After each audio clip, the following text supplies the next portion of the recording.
What's good, everybody? I'm BPC, and welcome to Competitive Origins MMA.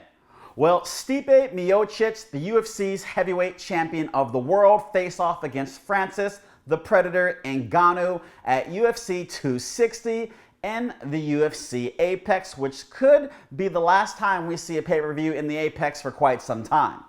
Now, the questions were out there. Would Stipe be able to survive the barrage of attacks that Francis has been known to deliver on his opponents in the first minute of round one?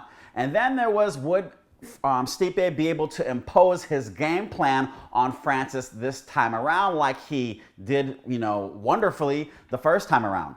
Now, Francis, there were questions out there in regards to him. It was, did he learn from his last encounter with Stipe Miocic? And if he did learn from his last encounter with Stipe Miocic, was he able to utilize that and evolve as a fighter to have a much, I would say, competitive, appearance in the octagon this time around against Stipe?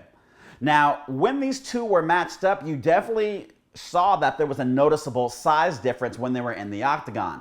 Yes, both fighters are 6'4". Stipe tipped the scales at 234, while Francis was 263 pounds. Now, what I thought was really interesting was that Stipe actually weighed 246 pounds the first time these guys matched up. And as we know, at 264 being the weight limit, my guess is that Francis cuts down to 263 to clear the weight limit. That's just my guess. So I'm sure he's a lot heavier than Stipe going into this fight, and he was even more heavier the second time around. Would this play a factor, in Stipe utilizing his wrestling against Francis Ngannou? Well, the two individuals touched gloves once they were told to start. Francis started out with a low kick. He threw a body shot. He threw a spinning back fist, so he was showing that his skill set has improved since these last two individuals had stepped foot in the octagon together. And then, bam, Francis landed a headshot and everybody went crazy. Usually when Francis lands, people go to sleep. But Stipe took it like a champ, a heavyweight champ, that is. Well, Francis remained patient throughout the fight. As they continued, Stipe realized, it's time to implement the game plan, and that's exactly what he did. He went for the single leg, and Francis sprawled. He knew how to prevent the takedown. And then with his quick speed, he got behind Stipe, and he was able to take Stipe down to the ground. And that's when he unloaded with shots. Now Stipe was able to get back up, but he was still being hit in the process of getting onto his feet. And then, Francis, I guess is a wrestler now because he wanted to take Stipe back down to the ground. But luckily for Stipe, he was able to defend the takedown. Now, Stipe was moving around. Francis was kind of following him because he is the Predator. But like I said, he was very patient. He wasn't too aggressive. And then, bam, Francis landed a head kick. And it was like, okay, this is not the same Francis Ngannou that we've been seeing the past 3 years. He's definitely improved, and now we're seeing him, show off his skill set. He's obviously hasn't been in the octagon long enough to do it, and I don't think he's, I guess, respected, the other fighters to take him deep into the rounds, so therefore he knows he's just going to blitz them. But this time around, he knew that he had to play a patient game in case this fight had to go longer, and that's exactly what he did. Well, Stipe was able to weather the storm. He followed back with a couple lower leg kicks. He started avoiding the strikes, which is, I think, the game plan all around, but this is what he was able to do in the first fight, but he wasn't quite able to do it, in the beginning of the round until towards the end. Now, Francis ended the round trying to do a front kick. I don't know if he was trying to be the next Anderson Silva, but it didn't work out, but at least he definitely tried. So round one, I gave it to Francis Ngannou. Now, as round two started, Stipe came out with a lower leg kick. He was, again, avoiding strikes. So this is basically like the end of the end of the first round.